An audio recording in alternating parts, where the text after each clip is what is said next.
Hey guys, it's Matt here, and today I'm bringing you another episode of Matt Rants, and today we're talking about the PS1 Mini. So Sony just released the full roster, all 20 games, and we're going to talk about them today. We're also going to talk about the pros and cons of the games, and we're going to talk about what games I think potentially should have been on the list, but also understanding that there were probably certain reasons as to why they were not on the list.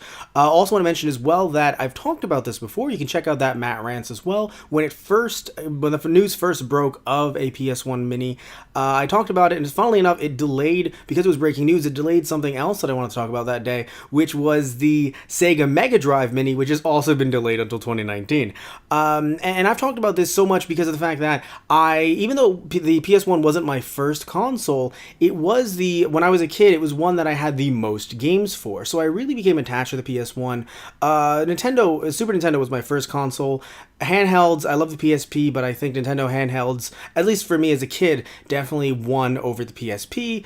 But still, when it comes to the PlayStation, it got to the point where I even talked about it over at our Those Guys on the Radio YouTube channel, in our Kikaku Corner show, where we talk about weekly anime, manga, video game news. I was just going to save it for Matt Rants, but I ended up getting our very own Satish Ram on, because he loves the PS1 as well. That was his first console, and so for him, there were so many memories attached to it. We actually talked about the games that we thought were going to be on it, and we were extremely wrong.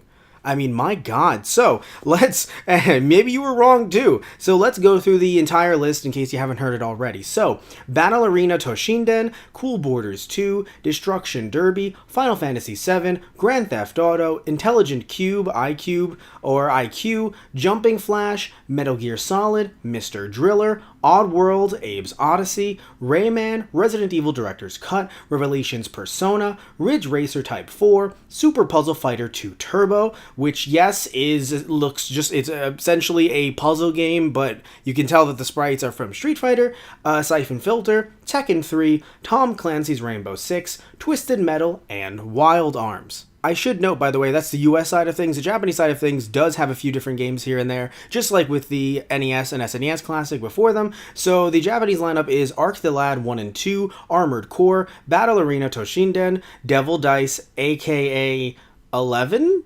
I don't know if that's something that you might know. X1? I'm assuming that's an 11. Final Fantasy VII, G. Darius, Gradius Gaiden, Intelligent Cube, Jumping Flash, Metal Gear Solid, Mr. Driller, Parasite Eve, Persona, Resident Evil, Ridge Racer Type 4, Saga, Frontier, and of course Super Puzzle Fighter 2 Turbo, and Tekken 3, and Wild Arms. So there were a few differences here and there. Many people are saying that they actually like the Japanese lineup more, especially with Arc the Lad, with some of the other RPGs like Parasite Eve. Also Persona, instead of having the version of Persona, Revelations Persona, which I believe there is I don't know if it's just a difference in name, because I actually haven't played any Persona games, but it's funny enough, Tristan Walter would probably love that the Persona is on this. Now, I would like to mention, before we get into the pros and cons here, I mentioned this when I first did on Matt Rants, and I also talked about it on our Those Guys on the Radio YouTube channel. Yes, even though you might not like this lineup, money-wise, even though $100 is still a lot of money in my opinion, especially looking at some of these games, looking at the games that I would want to play, I don't know if I'm getting my money's worth for $100, but just pound for pound, looking at every single game, some of these games are, when combined, these games are well over $100. So if many of these games look interesting to you, even just looking at a few of them combined, I saw some people online saying, oh, but you can get PS1 games for a couple bucks. Maybe it depends on your area. If you're going to a flea market, potentially. But sadly, if you're looking on something like eBay, and you're looking, by the way, in the sold section, not in the general listing, like the actual sold, what these things have been selling for, adding these up together, they're not a couple bucks anymore.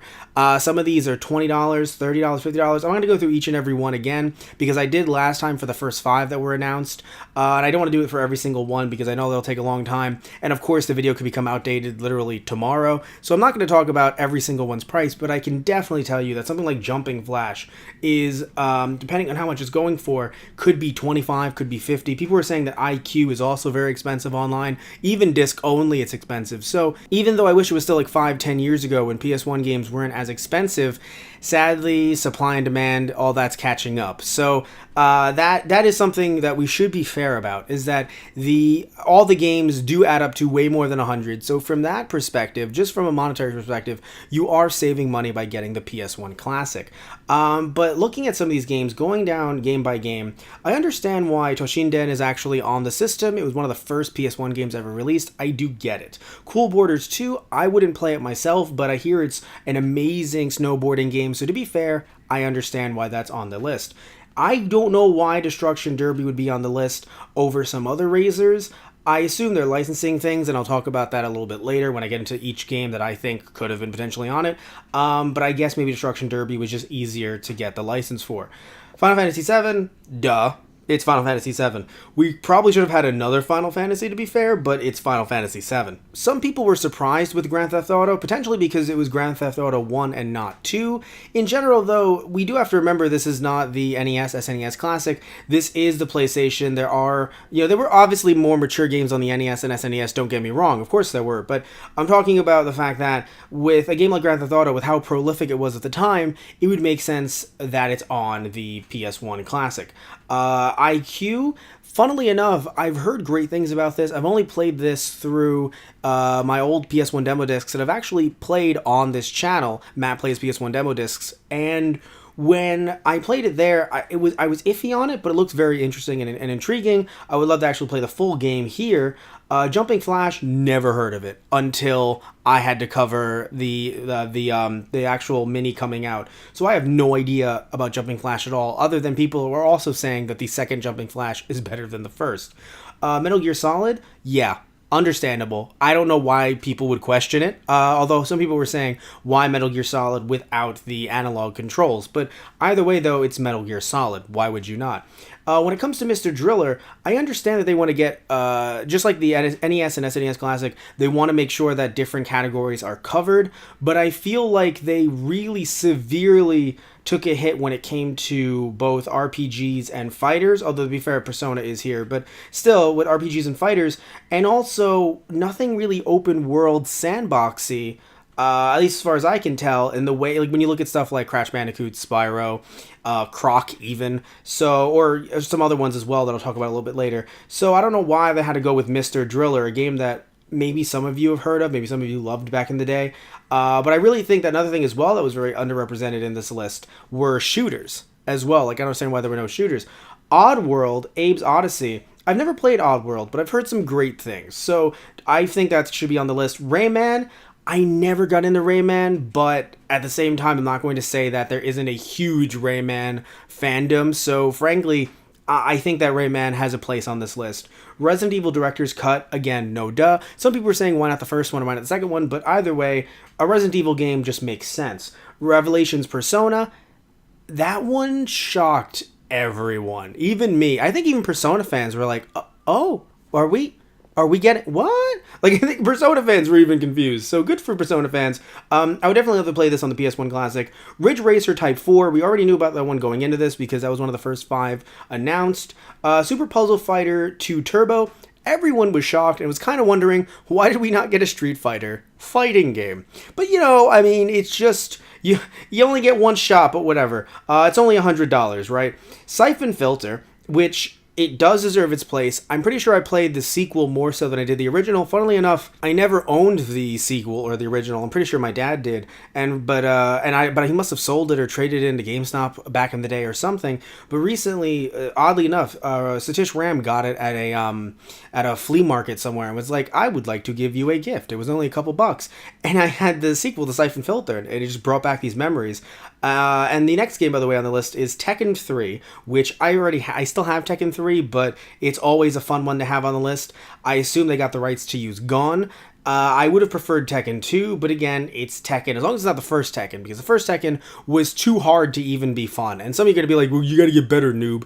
It was just too hard to be fun. I can get good at Tekken 2. I can get good at Tekken 3. I can get good at older but later Tekkens. Now they're older Tekkens, but at the time they were brand new, 4 and 5. But when it came to Tekken 2 and to Tekken 1, not the biggest fan. So Tekken 3, I'm happy that's on over Tekken 1. Tom Clancy's Rainbow Six. something that made the entirety of the internet who's played Tom Clancy's Rainbow Six on the PS1 go, why? So I don't know who's the Tom Clancy's Rainbow Six fan at Sony, but I'm sorry, I don't think people seem to be interested. Twisted Metal, which again, some people are saying why not the second one, but you know what? It's Twisted Metal. It's iconic. I totally get it. And Wild Arms, another game that's actually expensive and does have a certain following of people going, saying, even Satish had mentioned that it was very underrated. So that's good that it's on the list as well. But the problem is, looking at some of these, I already mentioned the fact that it seems like shoot 'em ups, shmups, shooters were, that's when I meant shooters, I meant shoot 'em ups, were underrepresented. First person shooters, we do have them, but again, I don't understand why Tom Clancy's Rainbow Six is here. When it comes to racing games, I do think we could have had something like Gran Turismo, but the problem, of course, when it comes, even something like Jet Moto, licensing does become a huge issue because, of course, I mean, something like Tony Hawk's Pro Skater, you either have the music, you have different logos around, and you also have different car models.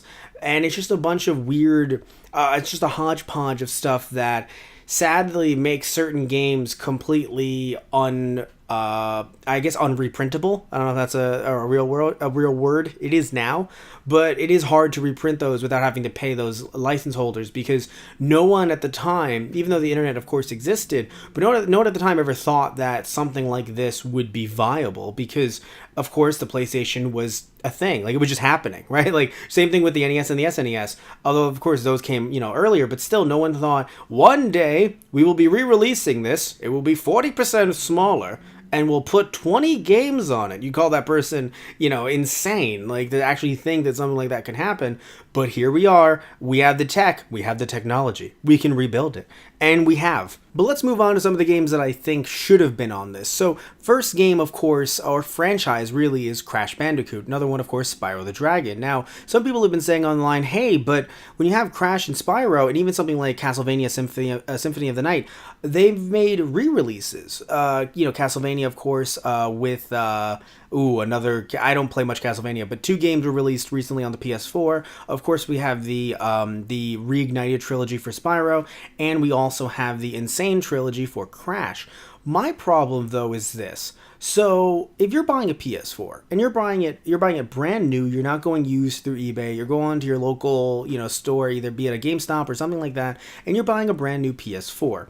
If you're super casual going, oh, that Crash game looks really cool, you can't get it on Steam, so your PC, you can't get it on a PC, so you're like, let me try to get a console to get it. Well, a Switch is $300. If you're thinking, no, but I want to play it on the Sony console like I did back in the day, that's going to be $600 out of your pocket. That person isn't going to be the same person that can put down $100 to play a Crash game on the PS1 Classic. So I don't know if it was Sony not wanting to put it on or if it maybe was Activision. But either way, if some of these companies, and we're going to go down the list of certain companies that may have done this, if certain companies are like, no, we don't think we should put this game on here because we just made a re-release, that is an extremely dumb move. And I'm sorry to say it, I'm not trying to shit on the companies overall, it's just, it is a dumb move to think that target audience will be the same target audience from the original. It's like saying with the Carrie remake, oh, we can't release the older Carrie movie on DVD or Blu-ray, we have to make it out of print completely, otherwise the people who originally liked Carrie, they're just going to want to go back and watch that instead of our new product. It's like, no. They're going to... People aren't just going to do one or the other. Some will do both. Some will only do one over the other. It's just how it works when it comes to remakes and re-releases. So why would you make someone want to sit back and go, I'd rather get a PS1, see how that works if my TV can support it, and see if I can get Crash Bandicoot online through eBay, rather than being able to get it through your own mini console. Now, again, it could have just been Activision, but still, it's more money in Activision or any of these companies' pockets. This is stuff that they don't have to... All they have to do is send that code over to Sony, and they can just work with it. Or if that code is lost, well, you can just rip a disc and it'll work just as fine. So I don't really understand why a company would want to do that, because I know it's like, Matt, you already answered your own question. It's because they don't want to get into the sales of they don't want to rip into their own sales with the new game. But I cannot imagine someone saying, I'd rather spend $640 versus $100 on with the PS1 Mini. I just don't see that happening. Same thing with Castlevania as well. If Symphony of the Night couldn't have been on this because Sony as well as Capcom were like, no, it's just not going to work because we released it on the PS4. It's two different, in my opinion, it's two different markets. You know, it's two different markets that are coming into this. It's not going to be the same person buying. I'm not saying that it will never be the same person buying both. Of course it will. You know, people that love Castlevania would love to play it on the PS4s. If they can play some of these games like the Insane Trilogy on their Switch, they would love to. But still, to be able to play it on your PS1 Mini and have that original game, you know, some people were saying, well, why would you play the original if the remaster's there? It's like, well, I grew up on the original, and playing the second game versus playing the remastered game, the timing is just completely different. Also, of course, the assets aren't just, it's not upscaling, it's a complete redone. Like, even the word remaster is always weird to me to use for these games because it's a complete overhaul on all of the assets. So yeah, you might want to play the first one, and it would just be more money in Activision's pocket. Also, that is a clock in the background. Don't worry about it. We're going to keep on trucking. So, looking at some other games that should have been on here that I just don't understand. Tomba, 1 and 2. Klonoa, 1 or 2. I don't say 1 and, because I understand you can't put both, but 1 or 2. Croc was another one I mentioned earlier. I loved Tomba, and I loved Klonoa. Tomba a bit more, because I don't think I ever owned Klonoa. I just probably played some demos, or I played some of the later installations of Klonoa. I don't know why those couldn't have been on the PS1 Classic. Now, of course, we couldn't have gotten Ape Escape. I get it. That's DualShock exclusive. By the way, so I mentioned the Crash Trilogy and the Spyro Trilogy. But let's say you say to me, Matt, I got the updated versions. Who cares? Well, my thing is this, right? I'm not going to hate on Destruction Derby. I'm not going to hate on Ridge Racer Type 4. But my question is, why couldn't one of those, or heck, even Mr. Driller, have been replaced with Crash Team Racing? Why can't we not include Crash? Unless that means that Crash Team Racing potentially is getting an update of some kind, in which case, oh boy. But why could we have not gotten Crash Team Racing? Why could we have not gotten, even though there aren't that many family games, I say family games, but like a game like Mario Party for the PlayStation, and because the PlayStation wasn't really known for that, but why couldn't you put in Crash Bash? It's not my favorite game, but if that's the only Crash game on the system, I would have accepted it. It's a kind of a fun game to get, depending on how you feel with your friends. It can be a very fun game. So I don't understand why we couldn't have gotten something like Crash Bash. I also don't understand why we couldn't have gotten Mega Man Legends. I know there was some weird rights issue with something in the game where Sony, I remember it was their online store. That's what it was. Their online store has a policy of no editing or modding the ROMs. So what ended up happening was Capcom then had to talk to, either they got it changed or they had to talk to the Japanese, they had to go to the Japanese original company that licensed some logo from them. And I believe it was on like vending machines or some kind of bulletin board or something in the US version of Mega Man Legends. So they ended up having to go to that company and either got it changed or Sony approved something or other, right? In this case, but why couldn't we have gotten Mega Man Legends? I mean, we ended up getting Resident Evil Director's Cut. Why couldn't we get Mega Man Legends? And another thing, too, another franchise that recently didn't do so hot, even though it didn't do so hot, it didn't do hot because the original is so awesome and, you know, everyone loves it. Why couldn't we get Marvel versus Capcom? And some of you guys are going to be like, Matt, the licensing fee. It's like, yeah, but the recent one didn't do so hot. Arguably, I would say it bombed, in at least critically. I don't know if people didn't buy a lot of units, but critically it bombed.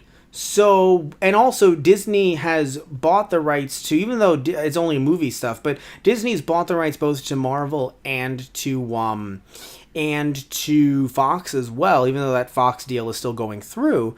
What's up with, like, why can't you come to an agreement with Capcom and Marvel/Disney perhaps to release the original Marvel vs. Capcom or X-Men vs. Street Fighter? I don't understand why that couldn't have happened as well, because even that one game, just that one game would have been the system seller. Because here's the thing. When it comes to something like IQ, yes, I can tell you guys, like, hey, I can assure you it's expensive online, and so is Jumping Flash, and heck, maybe even Mr. Driller is, right? I don't think any of those three games are the games that made someone go, damn it, I was gonna throw this thing in the trash. But the second you said Mr. Driller, I knew that I had to not only buy this, but keep it on my shelf. It was going to go right in the trash. You could have canceled the pre-order. No, it was going to go right in the trash. But then I heard Mr. Driller, and I knew that it was my calling. I don't think, like, you need one game on here that makes people go, whoa, I need this. And some would say, well, I really love Final Fantasy VII, Matt. Why would it not be Final Fantasy VII? The problem is, Final Fantasy VII, and this is what's weird too, because it does kind of punch through all of those, all of this speculation on, if there's a newer version coming out, either updated or something like that. But I think it was Chris Kohler made a joke on Twitter, really funny joke, talking about, all of the stuff, and I'll try to link his tweet down below if I can find it again, talking about, all these games that are on here clearly aren't getting updates anytime soon. Like, I guess I think he brought up Wild Arms. It was like Wild Arms and Ridge Racer and Final Fantasy VII, which we all know is getting that update, quote unquote. But the point, though, is that even putting that update aside, is getting ported to the Switch, along with some other Final Fantasy games as well. So it confuses me as to why that game is fine, but I guess maybe Sony are the ones that blocked the Symphony of the Night potentially appearing on this mini console. Again, we're not privy to this information, so we do have to speculate, but it is still frustrating that Final Fantasy VII, I don't hate it at all, but Final Fantasy VII is on here, and we don't have something like Tomb Raider, which, yes, Tomb Raider has a more clear-cut, updated version. But even with the Tomb Raider, the newest one, not doing as well, why would you not have the original Tomb Raider or the second one on this Mini? Now, do I like Tomb Raider? Actually, I don't. I haven't played that much of it, but from what I've played, I really dislike the controls. Funnily enough, I actually played the demo, I would think it was Tomb Raider 2. Played that on an episode of Matt Plays PS1 Demo Discs. But when it comes to, even though I don't like it, I can't sit back and say it's not iconic, because it is. So it's just very strange that, while I'm not saying that this whole list is, the worst ever and this sucks, because of course there's iconic stuff on here. Metal Gear Solid, Grand Theft Auto, Final Fantasy VII, Resident Evil, Tekken 3. It's funny, I wouldn't say that Persona at the time was iconic, but it's still a damn good game from what I've heard. Some people say it's a bit off when you look at the newer games, it's a bit slower and stuff. But I'm not going to say that the game sucked necessarily. So, and of course people love Wild Arms as well, but again, underrated, so I don't know if I'd call it iconic necessarily. So, but it's just strange that, I understand that you can't bring in, like, the Die Hard trilogy for obvious reasons. You can't bring in light gun games in general for obvious reasons. And also, I would like to note as well, probably should have said this in the beginning of the video, I understand that with only 20 games, not everyone is going to be satisfied. And I totally get that more people would be unsatisfied, potentially, than even satisfied, because it's only 20 games out of a library that I'm pretty sure has a little over 1,000 games in it.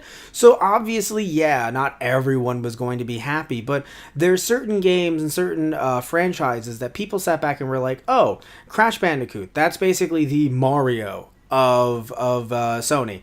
Oh, looking at Spyro for a bit. Yeah, that also felt like the Mario of Sony in a way. You could say the Luigi, perhaps, and I love Spyro, but someone out there is furious at me for saying that. And I love Luigi, too, by the way. Love Luigi's Mansion. But still, my point, though, is that when you look at characters like, like Crash and like Spyro, you just look at them as the mascots. And yes, of course, I know they were sold to Activision, so you do have to work with that licensing agreement. And I know that licensing agreements are a pain, because you could literally have the, one side of the agreement sabotaging the whole thing, saying, you have to pay us $1 million or not. And it's like, we can't pay $1 million. But it just feels odd to have a PS1 Mini without certain flagship characters on the Mini. Also, another game as well that I just remembered, Parappa the Rappa, which I know that a lot of friends in my friend group really would have loved to have. But to be fair, I'm pretty sure, yeah, John Riggs mentioned this on his Twitter, and this is very true. That's why I want to quote him on it. The emulation in general can be iffy depending on what classic console you're looking at. I mean, even Pat the NES Punk has said on his podcast, the CU podcast, that it's very hard for him to beat Punch-Out because Mr. Dream, the timing on it, it's just a little off. So even though the emulation is directly from Nintendo or from Sony, that doesn't mean that the emulation can't be a little bit off here and there in some ways. And even though, of course, we don't have the Mini yet and we don't have Parappa the Rappa on it, so we couldn't test it, I would still agree with Riggs in this case and say that potentially there could be a problem with the emulation. So Parappa the Rappa, it would be moot. It would be moot to even put it on there. But again, another flagship character. Parappa the Rappa's game was also released very early in the PS1's life cycle. So it's just another game that feels odd that it's left off. Also, even though this one, I think that this one probably never had a shot, but it still was one that kind of came to mind. Legend of Dragoon would have been great, and I've heard some great things about it. I still have it. I never beat it as a kid, but I bought it when I was a teenager because I played it at a cousin's house in Florida, and I fell in love with it. It's just such a good game. So it's a little frustrating that, we didn't get as many RPGs as the Japanese lineup. One thing I would also like to mention as well is that I don't understand why, again, this must have been a Capcom thing. Maybe their prices were a bit too high, but we end up getting Super Puzzle Fighter 2 Turbo instead of any Street Fighter game. I know I mentioned it earlier, but I just want to really put that, drive that home. Any Street Fighter game, like fighting game, no, Tekken clearly was good enough. We got Super Puzzle Fighter 2 Turbo. Oh, and of course, Toshinden is also a fighting game as well. But, still, it just, I feel as if, and I hate to say this because I know that people do like this lineup, and if you do, I'm really happy that you do. I'm really happy that you like it. But for $100 price point, to not have certain iconic games on this, you do wonder why this was made in the first place. Now, again, you do have, I've already mentioned the iconic games, I'm not going to list them down again, that are on this. So I'm not saying this is worthless. Again, monetary-wise, like I mentioned earlier, you're getting your money's worth if you're buying this. But you do have to wonder, especially if there's other ways to play some of these games, not all, but some of these games, you do have to wonder if you can get this digitally, or if you've already gotten it digitally on your PS3, on your PS4, or some people have been talking about getting it through their Vita with the PlayStation Home, I believe it was, or PlayStation TV. I think it was PlayStation Home. You wonder why you would buy this if there are certain games, and yes, some would say, oh, but you can also get the original Crash trilogy on the PS3 as well, which you could. I do have 2 and 3 on there. And I believe I have, not all 3 Spyro, but I have 1 or 2 Spyros on the PS3 as well, to be fair. So I understand you can get those games as well, but still, I do think that this is a very odd lineup. However, people are saying that this thing potentially could be hacked in the future. Now, I think that the tech could definitely be hacked. People were saying jokes, it could be in the next 24 hours after it's, out on the market, 48 hours, less than a week. And I do think that it will be hacked within less than a week, without a shadow of a doubt. That's what I think. But at the same time, though, will Sony leave enough space to the point where you can't just swap out games and you have to swap them out with the same amount of, if this game is 200 megabytes, you can only swap it in with another one that's 200 megabytes. I feel like that might happen because I don't think Sony's going to be giving us that much space and that much leeway to be able to add like another, 80 PS1 games. I don't think they're going to do that. So I think that the tech will be able to be hacked, but I don't really feel as if we're going to get as many games as we would like on there. I think it might be a swap method instead. But as we're wrapping this up, I want to hear what you guys think. What games did you want to be on the PS1 Mini? Or maybe you're completely satisfied. And again, it's cool if you are. I just want to know if you are. Because if you're satisfied with that $100 price point and with the 20 games that are on this list, I'm so happy to hear it because I'm really happy that you could enjoy this product. It just seems like one that is a little bit hard for me to get behind right now, but I'm happy that you enjoy it. Tell me if you do, and if you don't, tell me what games you would have wanted to be on there. Tell me what games you definitely don't want to be on this thing from the looks of it right now. And please remember to like and subscribe if you liked the video, and if you didn't like the video, you can still like and subscribe either way. Alright guys, so thank you all so much. I love you all. Take care, and tune in next time for another episode of Matt Rants. Alright guys, so see ya.